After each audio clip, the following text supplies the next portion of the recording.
Welcome to day 2 of our 40 days so fast.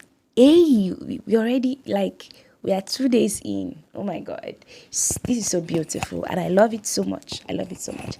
All right, so in day two is talking about cleansing. Day 2 is talking about cleansing, and the characteristics for day 2 is godliness. But before I go ahead, talk to me. How was day 1? How was day 1? Did you have an amazing time? Did you journal? Did you think about it? Did you meditate? Did you think through the things you learned? Oh my God, that is beautiful. And I trust that you were able to you were able to note down some things too. That's amazing. I love to hear that. All right, so day 2 is here, and in day 2 is talking about cleansing, and the characteristics for day 2 is godliness, right? Godliness.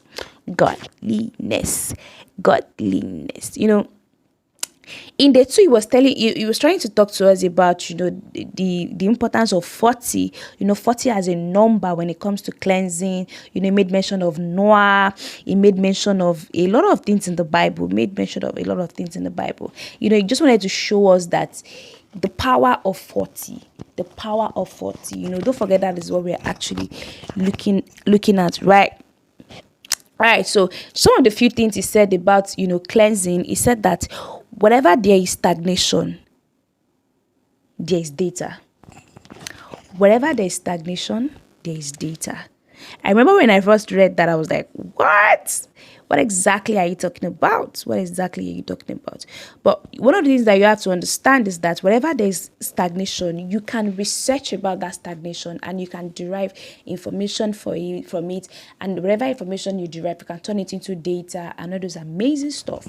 Do you get? Another thing he said is that God knows your heart. He created it and he knows what will bring life to it. Let me say that again. God knows your heart. He created it and he knows what will bring life to it.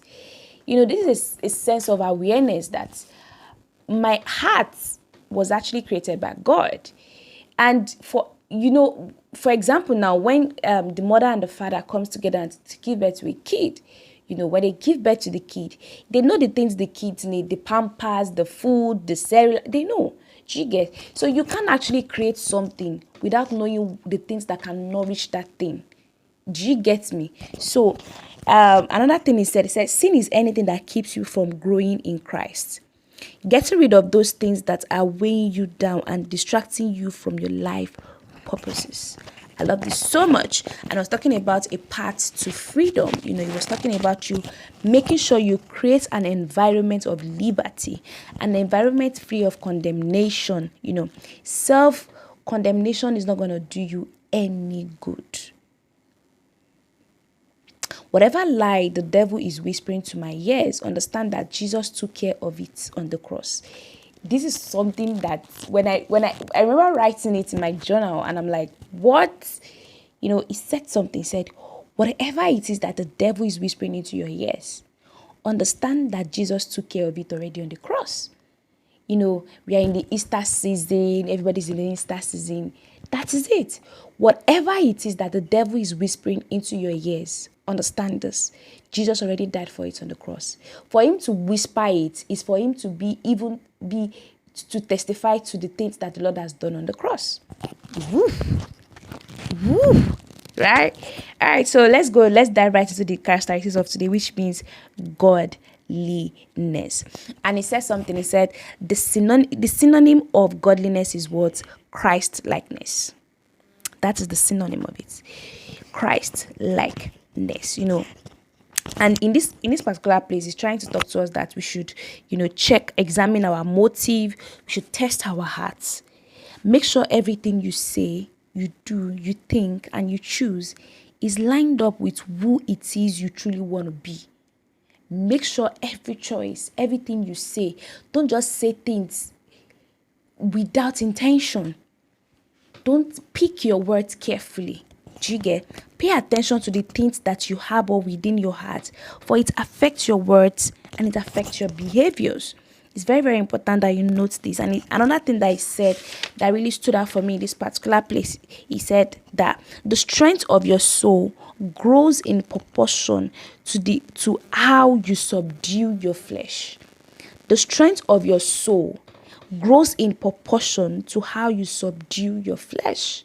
So how well your soul is grown is dependent on how much success you are able to have over your flesh. So the more success you have over your flesh, the more stable your soul grows. Do you understand me? And this is so important. It's so important. It's so important. He said something here. He said the ultimate purpose of this 40-day soul fast is to run a diagnosis of your life, of your soul, and to purge you of whatever is keeping you from being more productive and useful. Do you understand? So that is why we are doing this. That is why we are doing this.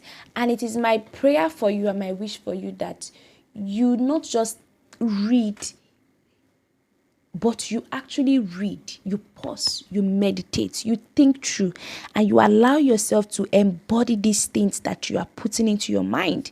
It's very, very important. Very, very, very, very important. And I really, really desire that you not just look at this as norm, but you actually pay attention and you actually allow these things take root in you so that they can bear fruit out in your on your outside. All right, guys, so that is that for today, day 2. That's that for day 2. If I were you, one of the things I would do, which is one of the things I did, is start paying attention to the way I talk. Start paying attention to the way I respond to things. And I remember that one of the things that really stood out in this aspect was when, for example, when you and your friends, for example, I remember there was a friend of mine then that whenever she wants to talk to me, whenever I want to have a conversation, she says things like, yeah, things like that. That's the way she talks. And you can say that is the way she talks. But when I read this, I had to take a stand and say, okay, I'm not going to allow this to happen to me. I'm not going to be a victim in this particular aspect. I don't talk like this, so you can't talk like this to me. And I took my stand. And that's the funny thing. You will have to tell people how they should treat you. And when I had a conversation with her, and we had this standing and this knowing, I'm telling you, everything changed. We now have an awesome centered conversation, and I'm really glad and happy for it. Okay, guys, that is it for today. But don't forget, godliness is synonymous to Christ likeness. So you are like God. You are thoroughly furnished and you are like God. All right, so till I come your way next time, my name is the Global Toluwakemi. Share with me in the comment section the things you learned from today's fast. Share with me. Let me hear from you. And I hope that you also, as you're taking these fasts, you are being intentional about it. You're not just reading, but you are making sure that you are reading and you are practicing. Don't forget what we said the other time, that vision is how you unlock the future. And the action you take is how you make your vision a possibility. Do you get? All right. So one of the days I want to do a teaching on vision. Should I? Let me know. Should I do a teaching on vision? Or let's do it like this. What would you love to know about vision? Yeah, that is my assignment for you today.